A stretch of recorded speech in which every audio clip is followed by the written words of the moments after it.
pike. I got bit off about 14 times, never saw what they were. I assumed they were little pike.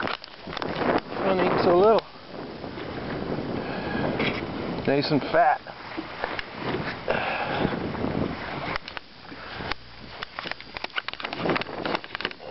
A little line here. That out.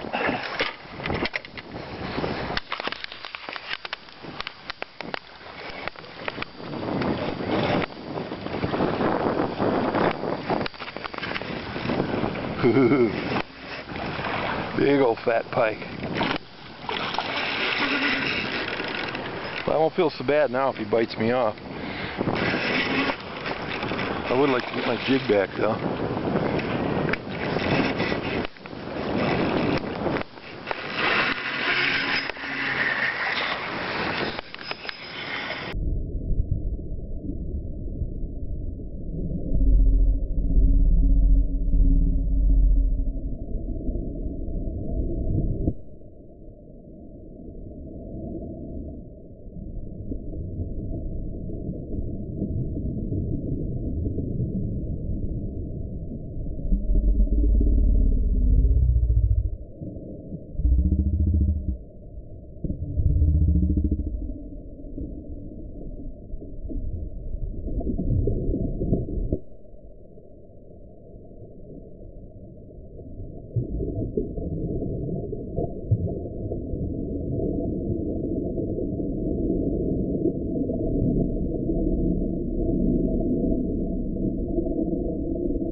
I'm still by that rock.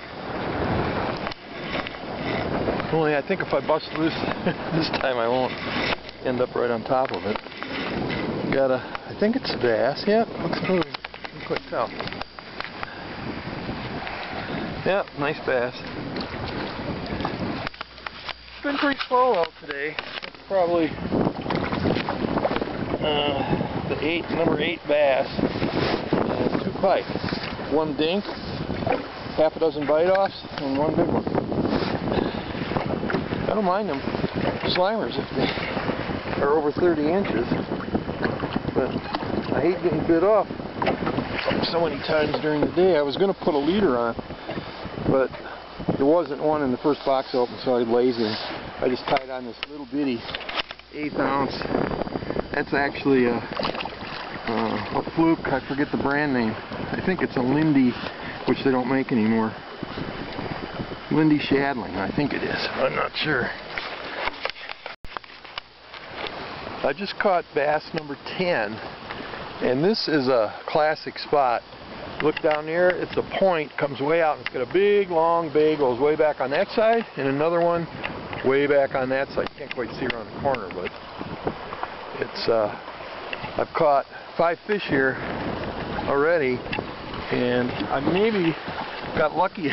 I got bit off because I couldn't find the bait I've been using, so I put this little one on here, and it's about a ½ inch shorter than what I usually use, but they seem to be eating it up. I only use an 1/8 ounce, and in this wind I couldn't get away with it, except I'm throwing right downwind into the point, so the wind's blowing right into this point, and that way I got fairly good control. I haven't gotten snagged hardly at all. So something to look for early spring. A nice point with a big bay going back on both sides. Now this is an interesting thing here. This bog was not here last year, and my guess is there's 10 feet of water under it, because I'm in 14 feet now, and so I'm going to do a little troll on the edge here, but I can't. Yeah, see, it's about 15 feet, and I'm like right next to the bog. We had all that high water last year. This must have busted loose from in some marshy area and drifted all the way over here. Because there's no way them roots are going down 15 feet.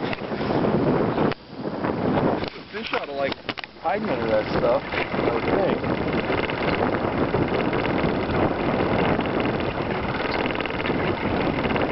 I'm just going to make one quick pass, because the spot I really want to go to is still a 15-minute boat ride from here. It's getting late, it's already 3 o'clock. But this was a good stop.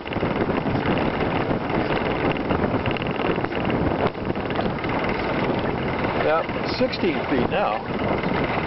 So there's definitely a ton of water underneath that, and those fish on a sunny day like this, if it was in the summer, they'd be hiding under there. It'd be a good place to come and flip a pigging jig or something. Oh, here's a rock, so here's a shallow spot. But along this edge it ain't shallow.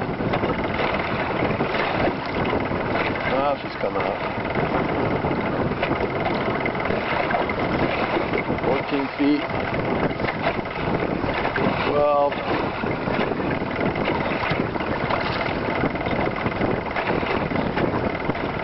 Definitely an interesting piece of structure. I would guess if a big wind comes up, it'll bust that thing up.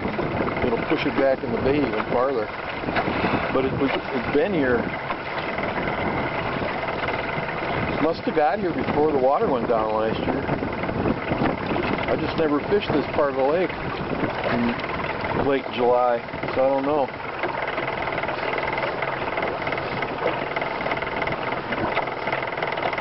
Pretty neat though. But here's what it got stuck on, this rock. I don't know if that. Oh, there's a big reef here. I'm sorry, yeah, I'm looking at my GPS now. There's a big reef. That's just the tip of it. So it's sitting on top of a reef, but along the edges, it's still real deep.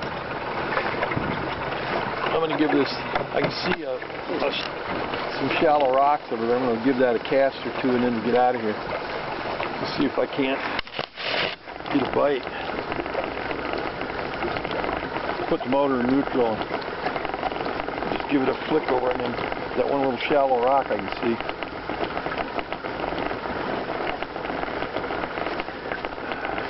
One cast, and we're out of here. Unless, of course, I catch one.